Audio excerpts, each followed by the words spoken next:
To prepare us for the consensus meetings, we've asked these two agricultural experts to give us background information. And although they have read our questions, the purpose today is to give us a larger picture view of agriculture in the U.S. so we can be better informed to answer our study questions and to address the very important issues raised by agricultural policy. Dick Strong and Tim Wallace are longtime friends. They each have a background which includes real-world work in agriculture in both the United States and abroad. They don't always agree though, so we are going to get a spectrum of ideas which should really help us have a background for making up our own ideas and answering the study questions. Dick Strong worked in livestock ranching and ran the ranch side of Deep Springs College near Bishop, California for 7 years. As a soil scientist, he worked in the Soil Conservation Service doing mapping and consulting, and then he worked for the California Farm Bureau Federation doing agricultural consulting and marketing and land use. He later worked for the American Friends Service Committee, starting farmers markets and working with the organic food movement for 5 years, and then another 5 years working with low-income buying clubs for over 18,000 families. In 1994, he started Voice of the Soil, a soils consulting and testing company, doing research and consulting on soil health locally and on grazing and soil health in many places in the world. Tim Wallace grew up in Winnetka, Illinois. He had summer jobs since he was 11 years of age, and they were on farms with landscape firms and as a camp counselor in Maine. He has degrees from Harvard, Oregon State University, and Purdue. He's been involved with agriculture his entire life. He ranched and logged for 6 years after undergraduate work in Oregon, was an assistant professor at the University of Nevada, Reno for 1.5 years before entering Purdue. Came to UC Berkeley as an extension economist, academic rank, in 1963. He led the agricultural extension group working on the Chile, California program for a 3-month study in 1965. He has done much international work in South America, Europe, and Africa. And his public service includes serving on the President's Council of Economic Advisors as a senior economist for agriculture 1968-69, as California State Director of Food and Agriculture for 2 years, 1975 and 76. So there are many, many great experiences and background that these two gentlemen give us. So they have also spent over 12 hours working together to prepare for this presentation, way above and beyond football duty. They have asked for links to our positions and our questions and are probably more familiar than maybe almost all of us about what the league positions are. So it is my pleasure to, Tim will start to introduce Tim Wallace. Thank you, Carol. That always makes me nervous. It's true, I've had a lot more chances than the average to make more mistakes. So I have. But one of the things that experts, the longer I go about agriculture, the less I really know about it. And I think that what we all have to think about, and you in particular, I envy you your power as women who can change policy, change direction. Berkeley, it's true, lives in a bubble, okay, granted. But that gives us an opportunity that I think we can capitalize on. I don't mean to radicalize it at all. I mean just change direction that makes more sense, more common sense, and that's a rare item anywhere. For example, the position, I think Carol said that the last official league review was about 1994? 88. 88. Well, that means it's about 23 years out of date, at least.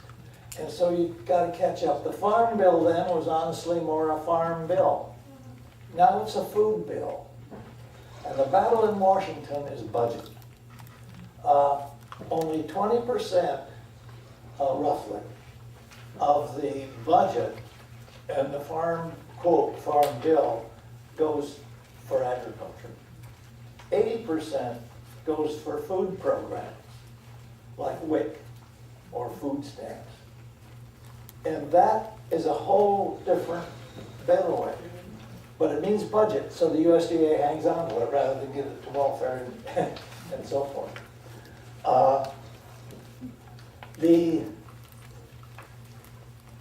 Don't want to spread myself too dang thin, and so you guys put a stop to where you want me to. I passed out a little sheet, and I apologize for the writing. I'm never taught to write cursive. I was always taught to print.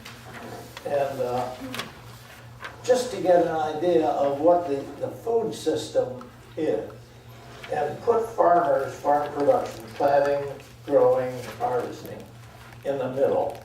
And on the left-hand side, the input side, I put what goes to make up the allowance to enable the farmers to plant, grow, and harvest. And in there, it's rough as a cob. Land, labor, management, and most small to medium farmers almost never count their own labor and count their own management as a reward. They don't put it aside and pay themselves. They just work 24 hours a day and call it break even. Capital, technology, human capital, education, information, education, financing, insurance, water, air, all these things go very simply to enable a farmer to grow the raw materials. And I'm going to overstate this, but in many ways, farmers today grow raw materials just like Beth M. Steele turns out I-beams. Because, Dick and I were talking about it beforehand, so much of the emphasis is on food processing, not on what it is.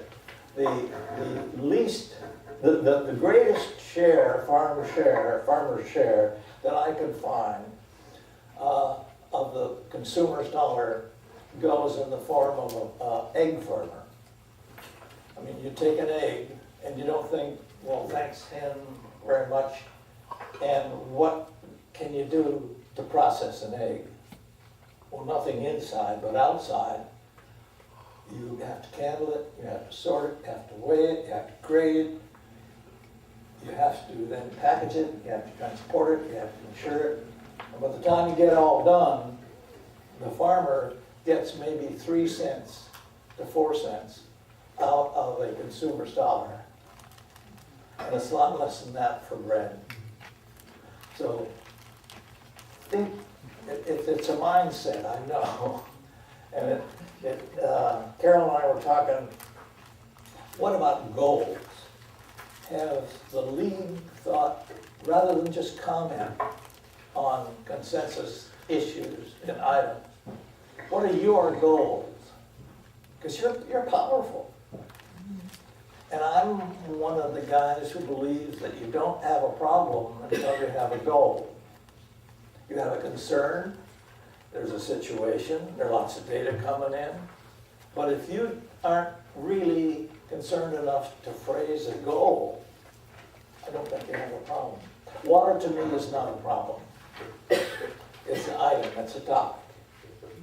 And that's not just semantics. I mean, honest to goodness, practical problem solving. Water is not a problem until a particular water situation concerns you enough that you want to do something about it. And then the problem is what to do and how to do it. Very simple. It's not a PhD situation. And then the evaluation of it goes full circle. Did it solve the problem? Did it lessen your concern? Or did it just give birth to a whole raft of other concerns?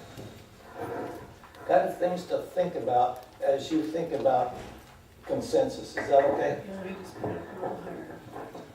Okay. If that's too loud or too little, holler. Okay. So the output side. That's too loud. Too loud? Turn down the system. You can have the microphone wherever you It was want. hitting his jacket, Oh, well, I'll back away from it. yeah, his shirt. Nasty old microphone. Is that okay now? Okay. Post-harvest handling is probably the most significant thing that happens after a crop or a food item is grown.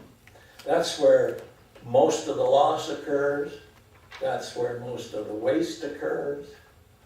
And in developing countries, it can account for almost 2/3 of the crop's total production as lost because it's messed up somehow in the storage, handling. And then that gets back to homes. Most of the waste that occurs in America occurs in the home after food items are bought. Thrown away, left too long, you can get a little green mold in the refrigerator. Processing, merchandising, retailing, fantastically huge items, and they employ a huge amount of people. Consumption, consumers, you. And you vote with your food dollars, and you really do. And that's where power comes in, and that's where one of your issues is labeling and food safety. Very, very important. People talk about regulation. Well, we've probably got the least amount of regulation right now in the whole country about everything that we're ever going to have.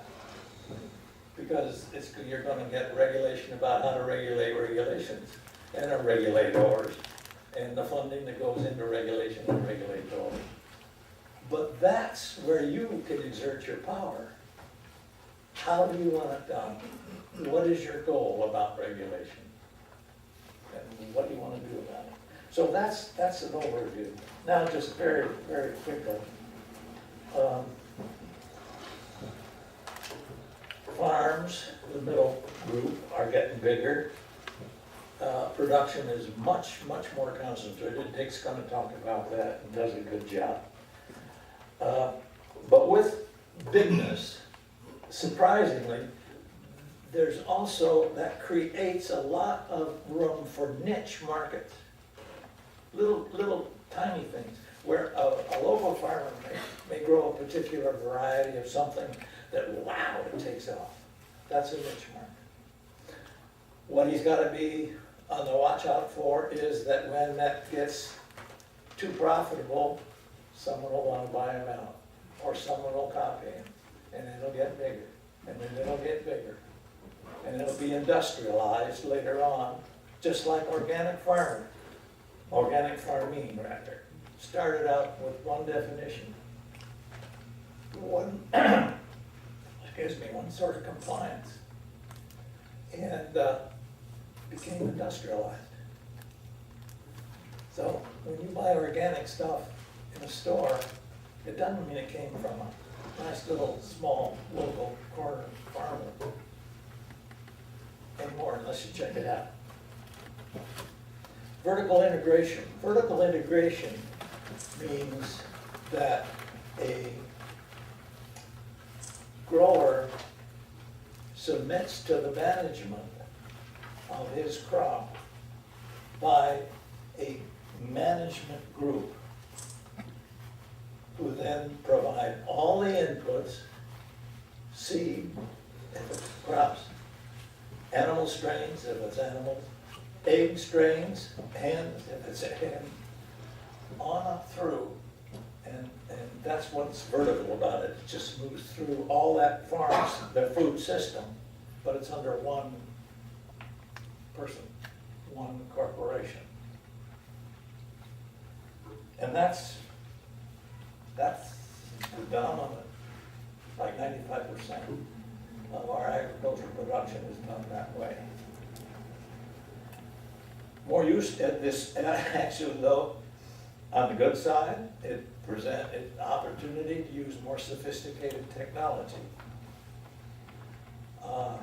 It also then, with that, opens the door to abuse. Doing something like putting on more fertilizer than you really need or not. Right now, we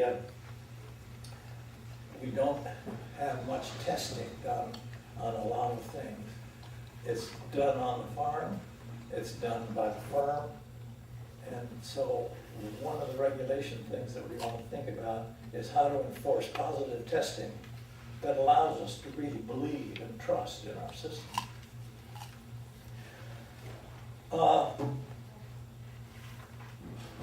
Rural communities are shrinking. That's fact. Those that are left are getting more pleasant to live in if you're independent. It's a contradiction. But as you get the vertical integration, as the number of farms diminishes, so too is the need for rural communities, because the vertical integrators use their own suppliers. They don't buy locally. Rural people, well, I've dedicated my life with them. They're great, no matter what size. I mean, I was talking to a guy the other day about pomegranates, and he's the biggest pomegranate producer in probably the world.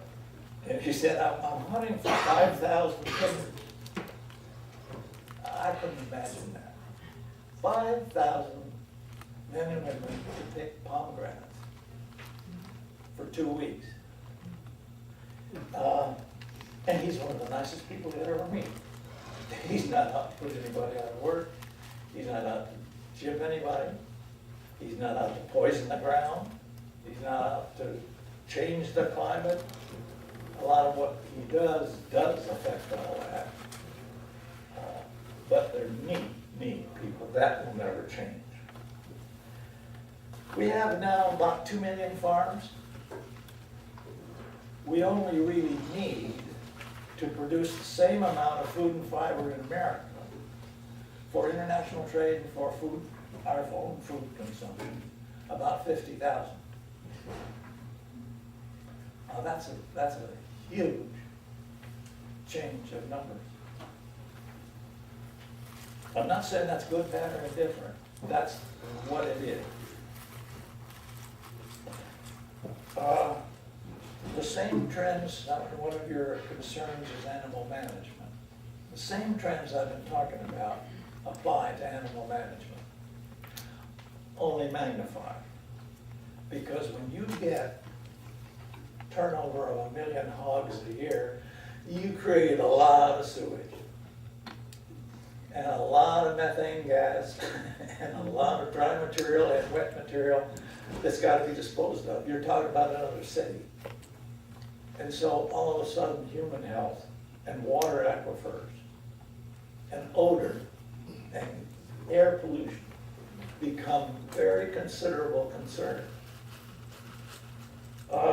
Research and development. The trend on that is more privatized rather than through the land grant system and the state universities and national universities, public or private. As the number of farmers shrinks, then the research that's done, you want to keep yourself so you can make a profit from it. agriculture is becoming much, much more a business than a way of life. And it's just a fact of living in a capitalistic society. And until we want to change that, that's going to be the outcome. Or regulate the capitalism that we want so it comes out better quote. Food safety. You really want to talk to a food scientist, not me, about food safety. I just came away from a 3-day food conference though, and the conclusion was that in America, we've never, despite the obesity and diabetes and sugar, this is and that and so forth, we've never had a more healthy food supply that is extended more widely to a wider population. Food labeling is one of your concerns, one of the last ones. And that goes in with my thinking maybe about food safety and food security. What is it that you're buying? Can you really believe it? And one of the issues that is not mentioned, and I don't know how it legislated or anything else, has been trust over the years. One of the biggest issues in agriculture is trust. Can I believe what you say? Can I count on it, really? And in vertical integration, that has tremendous meaning as you think about all the capital that's invested, and it's to produce for a particular market, for a particular commodity, say. And then how long can I count on that agreement to justify my expenditure to produce what I'm selling you? How long will you take it from me? Or how long will it be before you say, gee, Tim, I'm sorry, you know, something's come up and I can't take the crop for another 6 months. And that is a real concern. Well, that ends my 20 minutes, hopefully. And I'll stand ready to try to answer anything. Dick?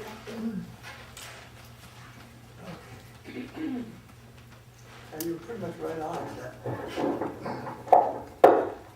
I think there's going to be some duplication because we're both operating on the same list of concerns. I looked back at the 1988 list of goals, and I came up with economically viable farms, ecological farms, sustainable farms, mid-sized farms, free market for agricultural commodities, minimum of negatives for developing countries, and a reduction of barriers and subsidies in trade. And lastly, farm credit was reasonable credit when no private credit is available. And then I looked at the consensus questions, and then between the mix of the two, I decided I'd pick 4 items to talk about. And so maybe a little bit more fill in on the details. I'm going to explore size, food safety, sustainability, and factory farms.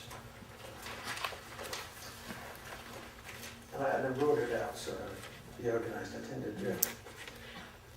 Size of farmers grossing less than 100,000 a year. I look at the USDA and the census and the economic data for the national comparisons with no luck. I did find some really old figures, and I thought I would use those. And although they'll be inaccurate, the trend is that they will be old-fashioned and they won't show the concentration. 86% of farmers use half the land and get 14% of the total farm income. Another cut on the data was that buried amongst all of these farmers, 72% of the farms accounted for 1% of farm income. And then now 28 years later, nearly 90% of the farmers produce 10% of the food. Maybe make it 95% of the farmers produce 10% of the food, 5% of the food. But that's the kind of trend. All this has to do with farm size, and it has to do with before the farm gate. Now, In 1910, each farmer fed food for 7 people. And now they're feeding 128 people, 94 in the US and 34 overseas. The trend in the food system, the whole system, is that technology and capital have favored large size. This is especially true beyond the farm gate. None of the farm investment has been attracted to opportunities in farming. Increasingly, food design, manufacturing, marketing, retailing, and distributing is what has attracted the investment. There's a difference between farming and then agribusiness. Agribusiness accounts for 16% of the GDP, farming 1%. The point for the League would be that consensus questions are mostly directed at policies applying to the farm, inside the farm gate, to the farming. And in your diagram, I thought that that was a good diagram to have, because it has the input, output, and it has the diagram. The growers are in the middle, and then the rest of it is what we think about. That the point for the monopoly on both sides of the farm gate hurts community, food safety, economic justice, and environmentalism. You have a overwhelming trend in legislation and research and development, education, and marketing and trade has favored the larger operations. They are capital and technology concentrated, and it has a negative effect on rural community health, and in the long run, food security and affordability. The farmer's proportion of the consumer's dollars has been declining, and food manufacturing and distribution, etc., increasing. So when I began in agriculture, the outside investment in agriculture was from the insurance and the oil companies. But more recently, it's become from the banks and the finance. One effect is the loss of rural political power. As in other sectors, concentration has come from buyouts. Most farmers are bought out by their neighbors, which reduces the land in the open market. The average age of farmers has stayed pretty much the same. It's a hard game for young people to get into. Technology and early innovation get capitalized into land, making it too expensive for the small grower to enter or hold on in the system where the market is rigged in favor of the large growers.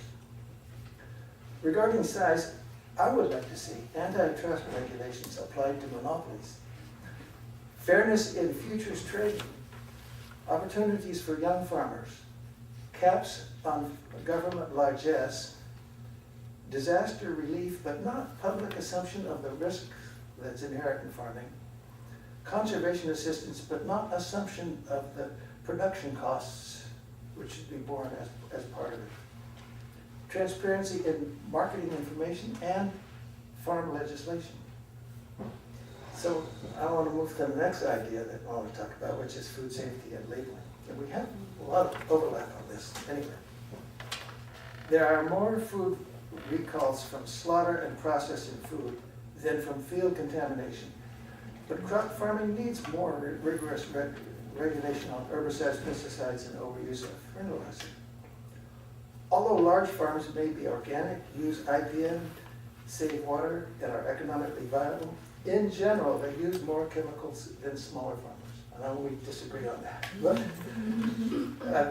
they can afford it. Bankers used to require it, and above all, chemicals are perceived to reduce risk. Now, I attend conferences for crop protection advisors held each year in Merced. The attenders gain credit required for their license, and from them I get a pretty good idea of how sensitive they are to the use of chemicals. Not much. Early examples of vertically integrated farms often required management packages, including prophylactic applications of chemicals. This is less true now. This was true on the onset of the Green Revolution, and certainly things have improved through public awareness, regulation, and also market changes. At the beginning of the organic movement, there was a great deal of R&D for both IPM and organic growing. This has been eroded by the chemical interests and a large switch from land-grant universities into biotech and global warming emphasis. Deb, could you tell them what IPM means? Integrated? Integrated pest management, which involves chemicals, but used much more sparingly. And biocontrol and rotation of the fields, diversity, a whole variety of things. The revolving door practice of all the staff from agencies and to and from industry constantly dampens the efforts at regulations to promote food safety. When safeguards are passed, often they're not funds for inspection. Certification means can be made by private third-party agencies funded by the very people who are being certified. Agricultural chemicals often do the testing that is required for registration, and sometimes they do cheat. Factory farms and feed yards have only this year been asked to voluntarily stop routine prophylactic feedings of antibiotics. Outrageous. The smoking gun approach to public health and of the food system is extremely difficult for longer-term effects of things like can linings, surfactant spreaders, and other conditioners, besides the various toxic elements. The threats get much more complicated. And the public health awareness movement is in itself a challenge to industrial farming, and maybe more in the food manufacturing. As the public becomes more concerned, they are reading labels. Global warming and the carbon footprint are leading to point of origin labeling. All this has been contested and all of it is in flux. I think food safety and labeling are getting better, but it is still deceptive and avoidant. They require regulation and enforcement. The third idea I want to talk about is sustainability. This word is up for grabs. And it is the third idea I chose because it has the broadest reach. I'm more familiar with the farming side because I'm a soil scientist and an ex-rancher. The food system is not performing well in delivering food equally to all or at a price they can afford. It is challenged by the growing problems of carbon footprint, water footprint, ecological balance, and economic viability of all the stakeholders. Well, maybe not some stakeholders, some are making out like bandits. The idea of sustainability depends upon the length of time involved.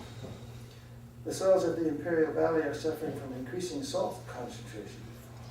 Farmers are having to double up on drain tile to compensate for the amount of salt coming down the Colorado River. They can't do this indefinitely, and global warming is affecting the amount of timing of the Sierra snowpack and invariably will limit irrigation in the Central Valley.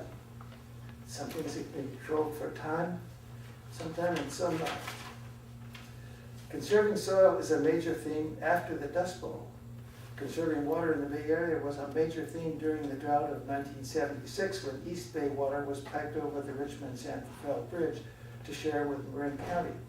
I think the principal thing is about a policy promoting sustainability is cooperation in meeting the particular challenge and responding to the public interest.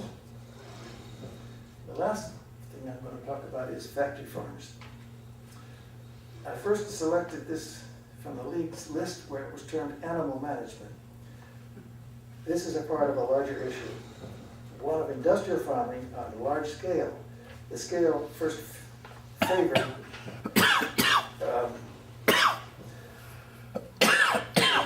the items first favored were meat and eggs. These includes broilers, pork, beef, turkeys, eggs, and poultry. These are the farms that first attracted vertical integration from above. I did not include dairies because they are cooperatives. MO. They're not in the top 100 farms. Even 4 co-ops control 40% of fluid milk in the United States. Meat and eggs happen to be products which the growers have always enjoyed a larger proportion of the consumer's dollar. They are the most expensive in the market basket. Investment from above includes such farmers as Tyson, ConAgra, Castle and Cook, Continental Grain, Cargill, etc. An early listing of the nation's largest farms shows that 72% of the largest are in the meat and eggs. Other groupings follow, but fruits and vegetables only amount to 9% of that 100 largest farms. Although it's an imperfect sampling, it's an important frame to look at what has just been incorporatized from above. That's a local term. It's a concentration. And the way these birds and animals are managed, shipped, and processed results in human public health problems, waste, and dangerous working conditions in slaughterhouses, and an impoverishment of the growers signing these contracts. Policies affecting regulations. The policies affect the regulations and the consumer protection. My sense is there are flaws in diets and management of factory farm animals, making them unhealthy. After that, what is added to the product and how it's processed causes the bulk of food recalls. I suspect that more food recalls resulting from manufacturing and processing meat and eggs than from the raising of the animals. Although I've concentrated on meat and eggs, some consumer environmental protection also applies to fruit and vegetables. It's not only hamburger and broilers, but sometimes spinach and broccoli. We need better regulations in place and money enough to inspect them, enforce them. And in conclusion, I think often reading for this talk, I've run into the author's last word. And I have some books that I can share that I brought. So much of what happens in farming and in the food system depends on the power of money. I've tried to show this in the 4 food ideas: size, food safety, sustainability, and factory farms.